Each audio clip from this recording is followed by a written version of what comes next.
na ognjištu kuće rodne. My oldest brother, Pavel, was a good guy. I really love him. We've been very close too. Pavel lived in Pristina, as the capital of Kosovo. He worked for a printing company, a newspaper company, and printing. And he was a soccer player too for a Pristina soccer team called Pristina. So was a very good guy. He had 3 children, 2 daughters and a son. And he was a good worker. He got a nice and brand new apartment. So I believe 1967, I went to Belgrade to see my sister. I traveled back. So I took the train to going to visit him. So I got a town called Kosovo, which is a big city. I have a cousin who was a fellow judge. So I visited him there for a while. I stayed with him. Then I went down towards Pristina and stopped to see Pavel. And away in Kosovo, train stopped, a city in the cars, and we got 5, 6 cars, whatever had in your town. And there were only 2, 3 people in the car. And I sitting just watching window passing by. And one of the guy came up to him and said, I have to get up from the seat. I said, what for? He said, this man over there is like a bodyguard. He wants to sit there. And I turn around, I say, you got a lot of seats over there. I can sit any place, so I'm not getting up. And he said, you better get up. I said, listen, I'm not getting up. So he started yelling and screaming. So he touched me and grabbed me and whatever. I grabbed him up, and the guy who was some big wheel approaching, he said, no, stop. So I don't want to get up. I say, why should I get up?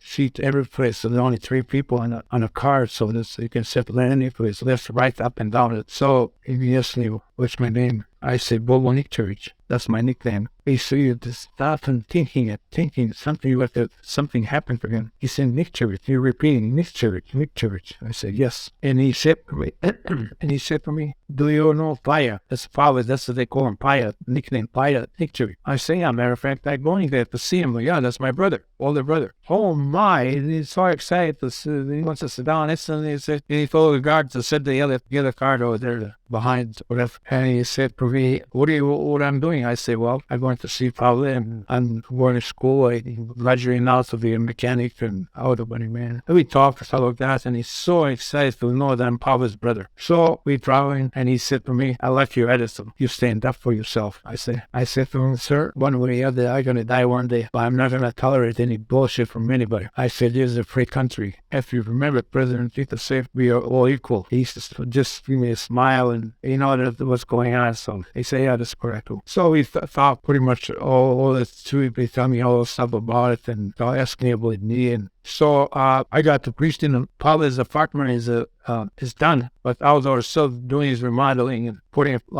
trees, the planting of trees, and roads are done, but it's approachable. So I walk over there to the place, and we live in, I believe, 2nd or 3rd floor. And I knock on the door, and my sister-in-law opened the door. She hugged me. She was such a wonderful lady. Oh, Bo, it's so good to see you, and hugged me. And the kids came in. Uncle, hugged me and kissed me. We talked.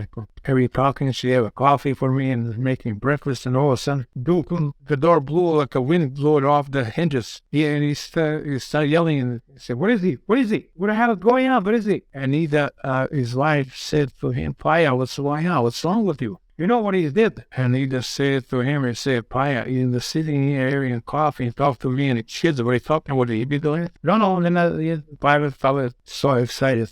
And then he come down, he said, and he telling me the president of Kosovo was on the train, and I don't want to get up to sitting there.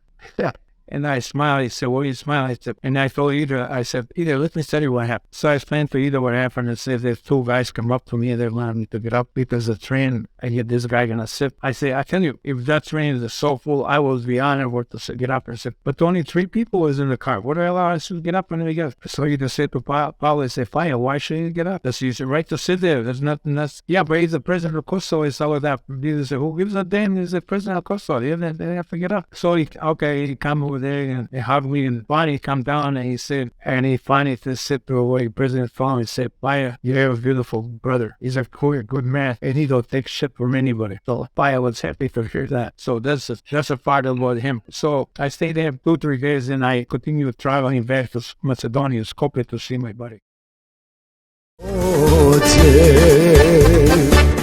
Ako opet u san dođe, da na nju me želja prođe.